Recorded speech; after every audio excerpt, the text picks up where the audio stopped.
Salut l'équipe, aujourd'hui on se retrouve rapidement pour les matchs de ce week-end. L'objectif de 30 000 € de bénéfices est toujours actif, tu peux rejoindre le groupe gratuitement, le lien est en description.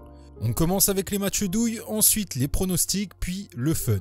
Premièrement, Lyon contre Chambéry. De toute manière, vu la cote, je ne pense pas que vous allez jouer sur Lyon. Mais ils sont en galère cette saison et une surprise est tout à fait possible. Pourquoi pas Chambéry ne perd pas ou de 3 ou moins? Ça dépendra du premier but, mais en tout cas, Lyon n'est absolument pas une valeur sûre pour la cote. Mais perso, je recommande plutôt d'éviter ce match. Le deuxième match, c'est une petite équipe strasbourgeoise contre Angers. On connaît la forme d'Angers en Ligue 1, c'est une catastrophe. Ils risquent fortement de descendre en Ligue 2, donc je ne pense pas qu'ils vont jouer la Coupe de France à fond.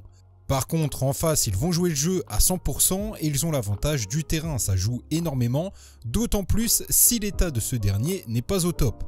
Ici, Strasbourg ne perd pas ou de 2 est tout à fait jouable, ou le plus de 0,5 buts de leur part qui est plutôt bien coté face à une équipe en difficulté. Et vu les statistiques, ce serait également possible de tenter l'équipe à domicile ou match nul, mais là je vous cache pas que j'y crois quand même moins. Ensuite, Bilbao Real Madrid qui a lieu dimanche, les locaux sont plutôt bons à domicile, donc ne tombez pas dans le piège du nom des équipes. Ici, Bilbao risque de donner du mal au Real, voire pourquoi pas une surprise, et je pense que c'est plutôt un match à éviter. Ensuite, niveau pronostic, Francfort doit faire face à Schalke, qui est la pire équipe à l'extérieur, donc ici statistiquement Francfort est logiquement favori. Pourquoi pas Francfort et plus de 1,5 buts, ça passe régulièrement entre ces deux équipes, sinon en sec dans un combiné.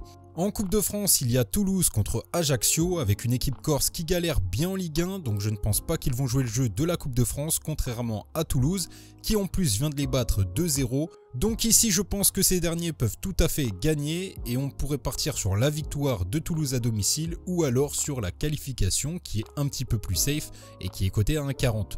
Ensuite, il y a Naples contre Salernitana. Les stats sont largement en la faveur de Naples, mais on sait que ce n'est pas intéressant, c'est à combiner. Donc pourquoi pas en mettant la victoire de Grenade contre Ibiza qui a vraiment énormément de difficultés à l'extérieur. Sinon vous pouvez également jouer la victoire de Grenade en sec.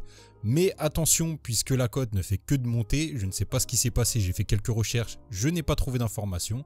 Alors ça c'est quelque chose à prendre en compte. Ou sinon vous pouvez combiner la victoire de Francfort à celle de Naples. Pour dimanche les cotes ne sont pas terribles donc on va partir sur des buteurs. Haaland ne marque plus depuis un moment, donc dans un match à domicile face à une équipe d'un niveau inférieur, ça peut être intéressant. En Espagne, on a également Lewandowski qui est à domicile avec une cote à 1,61. Et pour le fun, on peut partir sur une victoire de Francfort, Naples et Lewandowski avec son équipe qui gagne. Sinon, ce serait la petite équipe strasbourgeoise ou nulle contre Angers. On se retrouve prochainement pour de nouveaux pronostics.